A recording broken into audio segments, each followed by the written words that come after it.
لو انت كوتش ترينر كونسلتنت الوضع اختلف. الناس دلوقتي مش محتاجة لمعرفة زيادة، بقى في تشات جي بي تي، بقى في جيميناي، بقى في كلود، بيبقى عندهم معرفة كتير واكتر بكتير من اللي عندك. فلو انت شخص يعني خبير، مدرب، مستشار، عندك معرفة وعايز تحولها لبزنس، اللي احنا هنقوله النهاردة ممكن يكون هو حقيقي طوق النجاة لمعرفتك وطوق النجاة عشان تسيب الاثر اللي انت تستحق. فالناس مش محتاجة معرفة اكتر، هي محتاجة فلسفة. الناس مش محتاجة محتوى، هي محتاجة منهجية. الناس مش محتاجة منهجيات فقط عشان ان هي تزود لها معرفة، الناس محتاجة منهجيات عشان تساعدها ان هي تحل مشكلة. وهو ده بالظبط اللي احنا هنقوله النهاردة. فلو انت بتحاول ان انت تبيع معلومات، حاول تفكر ايه الفلسفة اللي موجودة عندي اللي انا ممكن حاليا اقدر ان انا اقدمها للناس. احنا خلال ال 15 سنة او ممكن نقول 14 15 سنة اللي فاتت، الاكتر حاجة ممكن اقول ان احنا فخورين بيها ان احنا ساعدنا الناس تحول المعلومات اللي عندها لمنهجية. وهنشوف النهاردة بالظبط ازاي تعمل ده خطوة بخطوة. الناس مش بتدفع مقابل المعرفة فقط، ولكن الناس بتدفع مقابل النتيجة، وهم ده اللي هم عايزينه دلوقتي. ليه الناس مش محتاجة المعرفة بتاعتنا؟ السوق أصبح متشبع، بقى في ناس كتيرة موجودة حوالينا بتقدم المعرفة دي. المعرفة نفسها ما بقتش سلعة، لأنها بتقدم مجانا، ممكن تلاقيها حواليك. إن مفيش تميز حقيقي بيبان للشخص لو ما عندوش منهجية أو ما عندوش فكر معين أو ما عندوش اتجاه معين. يعني حد بيتقدم له المكونات وهو بيقدر ان هو يعمل الطبخة، فالناس مستنين منك مش ان انت تديهم الانجريدينتس او المكونات، الناس مستنين منك الطبخة عشان يفضلوا متذكرينك بيها. طيب ازاي ممكن ان انا حقيقة اتوقف من بيع المعرفة وان انا أصبح شخص عنده فلسفة؟ من وجهة نظري في حبة حاجات محتاجين نبدأ منها. أول حاجة طبعا الفكرة نفسها أو الكونسبت نفسه أو المبدأ. إن أنت من النهاردة ما تحاولش إن أنت تفكر أنا عندي إيه وحابب إن أنا أقوله. محتاجين إن إحنا نفكر إيه المنهجية اللي عندي اللي ممكن تساعدني إن أنا أساعد غيري يحل مشكلة. وإزاي المنهجية دي لو هي مش بتحل مشكلة برضه هي ملهاش قيمة، لأن هي ملهاش بيزنس، لان البيزنس قائم على ان احنا بنحل مشكله عند عميل. وازاي تبني اطار قابل ان هو يتكرر. يعني المنهجيه الناس بتعملها ليه؟ لان فيها تكرار. يعني لو انا قدرت ان انا احط 1+1+2 بيساوي كذا،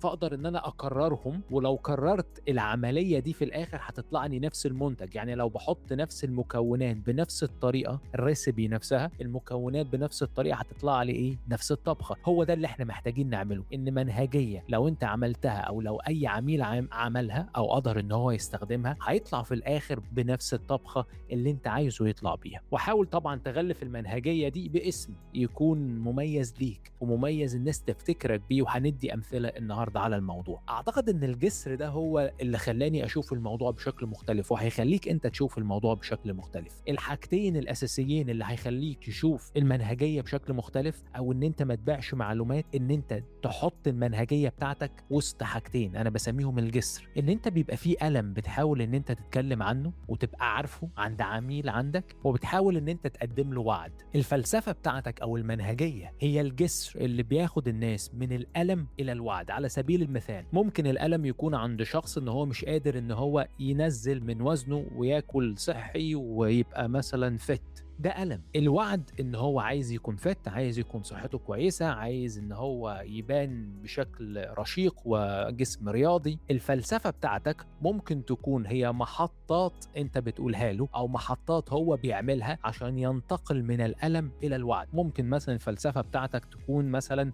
fit.com fit.com دي اللي هي ايه؟ ان انا بساعدك ان انت تكون فت اونلاين، ان انا بعمل معاك حاجات اونلاين، بعمل معاك تمارين اونلاين بحددها الساعه كذا وبننهي الساعه كذا، وبيبقى فيه كوميتمنت والتزام. فهي دي الفلسفه بتاعتي اللي بتاخد الشخص من الالم الى الوعد. معظم الناس ما بتقدرش ان هي تعمل المنهجيه لانها مش بتفكر في الالم بتاع الناس ومش بتكتبه كويس ومش بتفكر في الوعد، وبالتالي الجسر نفسه مش بيبقى ليه قيمه لان هو مش بيوصل لشيء. فجزء اساسي من ان انت تفكر ان انا عايز ابني منهجيه مش عايز ادي معلومات، هي فكره ان انا بشوف ان هو جسر من الالم الى الوعد. طيب ازاي ابني الفلسفه الخاصه بي؟ طبعا رقم واحد زي ما احنا قلنا، حدد الالم عند العميل المثالي بتاعك. هل العميل المثالي بتاعك ممكن يكون مثلا ماركتنج ايجنسي مش قادرين ان هم يلاقوا فريلانسرز عندهم كوميتمنت، فانت تكون الشخص اللي عنده كوميتمنت ممكن تشتغل معاهم، او ان انت بتشتغلي مع الام على سبيل المثال اللي هي مش قادرة تنظم وقتها، فانت هتساعديها ان هي تنظم وقتها. او انت بتشتغل مع رائد الفكر او رائد العمل اللي هو مش عارف يعمل SOP او Standard Operating Procedures للشركة بتاعته او منهجية للشركة بتاعته، او ان هو مش قادر ان هو يحط structure هيكل للشركة بتاعته، انت بتساعده ان هو يعمل ده. او انت بتساعد مثلا الكوتشز ان هم يكونوا اكثر نجاحا على السوشيال ميديا. فايه الألم اللي موجود عند الناس او عند الجمهور المستهدف؟ تاني حاجة ايه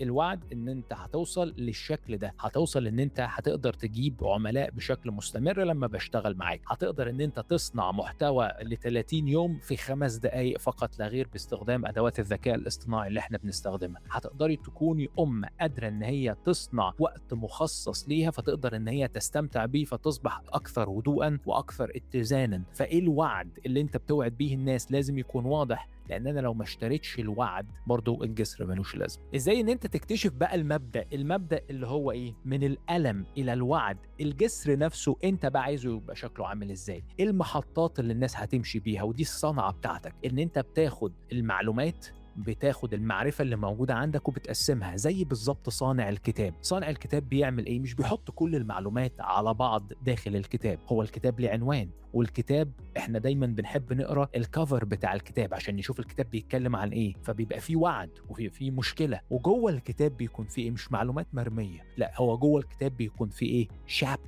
شابترز دي اللي هي فصول، الفصل الاول والفصل الثاني والفصل الثالث. وهو ده بالظبط المبدأ بتاعك. ناس عندها ألم وعايزة توصل وعد، فانت بتقول لها دي الفصول او دي المحطات اللي احنا هنمشي بيها. بعد ما بتعمل المحطات دي بتسميها باسم يناسب، ممكن يقول الفلسفة بتاعتها، ممكن يناسب العميل عشان ما ينساهاش. فانت لو سميت المنهجية بتاعتك باسم ده هيكون شيء عظيم. فسميها اسم بسيط، مش لازم ان هو يكون يعني محتاج شرح، كل ما الاسم ما يكونش محتاج شرح كل ما يكون افضل. وهو ده بالظبط يعني ممكن صيغة للتسمية. ازاي ممكن تسميها؟ ممكن تسميها باسم الشركة بتاعتك، يعني ذا نصارز مثلا ميثودولوجي، او ممكن تسميها بشكل لو انت عملتها رود ماب، لو انت عملتها بشكل دايره، المحطات دي بشكل دايره. فاحنا عندنا حاجه اسمها ايدنتيتي براند سايكل، اللي هي بتساعد الشخص ان هو يتحول من شخص عنده معرفه الى شخص قادر ان هو يحط المعرفه على ارض الواقع، اللي هي انكفر وبعد كده اكسبلور وديفاين وديزاين واكت. وعاملينها كسايكل، لان كل ما مشيت في السايكل دي اكتر كل ما العقليه بتاعتك بدات ان هي تبقى افضل. فاحنا قلنا الفلسفه بتاعتنا مش لازم تكون شكل مستقيم، ولكن هي دايره، فاحنا سميناها سايكل. فانت ممكن تجيبها من الشكل ده، ممكن تحط لها رقم، يعني ذا 5 second rule بتاعت مثلا ميل روبنز تتكلم على ان انت محتاج ان انت مثلا تفكر 5 ثواني قبل ما تاخد قرار، بس التفكير بتاعك ان انت تعد 5 ثواني، 5 4 3 2 1 عشان تبدا تعمل لينك ما بين العقل بتاعك او المنطق والشعور، عشان الشعور ما يسبقش الكلام. وعلى سبيل المثال ممكن ان انت تديها استعاره بصريه، يعني مثلا الجسر اللي حضراتكم شفتوه انا ممكن اسميها ذا بريدج ميثود، اللي هو ايه؟ يعني طريقه الجسر او فلسفه الجسر، لان احنا بنقول ان المنهجيه بتاعتك هي الجسر ما بين الالم والوعد. او ممكن تديها اكرونيم، يعني ACT، او زي ما احنا قلنا FIT FIT. الاف دي فور فيتنس، الاي مثلا فور انيشيشن، التي مثلا فور مثلا تايم كوميتمنت. فيبقى قدمت المنهجيه بتاعتك باكرونيم، يعني ملخص للحروف الاولانيه ممكن تاخدها وتشتغل عليها. ليه يا مروان التسميه مهمه؟ التسميه مهمه عشان بتدي لك دي بتاعتي، اوكي؟ يعني محدش هيقدر ياخدها مني. وهتلاقوا حاجات كتيره فلسفه، يعني اسماء كتيره ممكن حضراتكم عارفينها، يعني الرجال من المريخ والنساء من الزهره هي فلسفه، قاعده ال5 ثواني هي فلسفه، هي ايدنتيتي براند سايكل. وهتلاقوا ناس كتيره الشاطرين في الماركتنج والشاطرين في البراندنج دايما بيشتغلوا بمبدا ان احنا بنسمي المنهجيه، بنسمي الفلسفه اللي احنا بنقدمها للناس. طيب بعد ما بنيت الفلسفه بتاعتك، العظمه بتاعت الفلسفه ان انت تقدر تصنع منتجات كتير على الفلسفه. فاحنا مش بنصنع المنتج وبندور له على الفلسفه، احنا بنصنع الفلسفه وبعديها بنبدا ان احنا نفكر ايه المنتجات المختلفه اللي احنا ممكن نعملها على الفلسفه دي. يعني على سبيل المثال ممكن المنهجيه بتاعتك او الفلسفه بتاعتك تعمل عليها اونلاين كورس، ممكن الفلسفه بتاعتك او المنهجيه بتاعتك تعمل عليها ريتريت،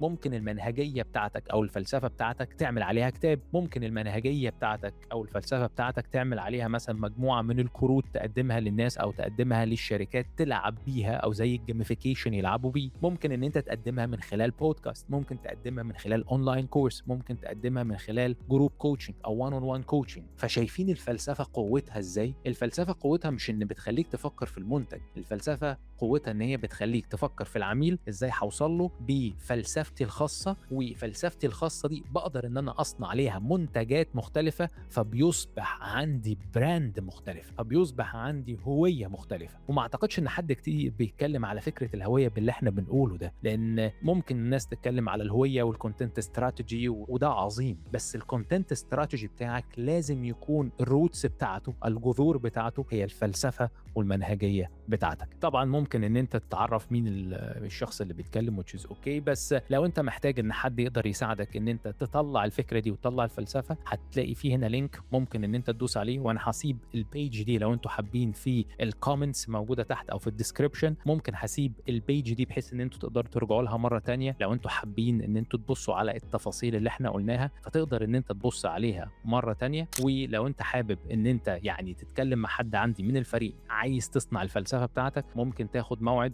وتحدد for free 30 minutes عشان يساعدوك ان انت تفكر في ايه الفلسفة اللي ممكن تطلعها وممكن تليق بالمعرفة بتاعتك وتليق بالشخص اللي انت حابب توصل له المعلومة. شكرا جزيلا لكم، وهتلاقوا فيديوهات اكتر بتتكلم على ازاي تقدر ان انت تعمل فانل تسويقي قوي. فلو انت انترستد هتلاقي ده في الديسكريبشن وهتلاقيه موجود هنا. شكرا جزيلا لكم، مع السلامة.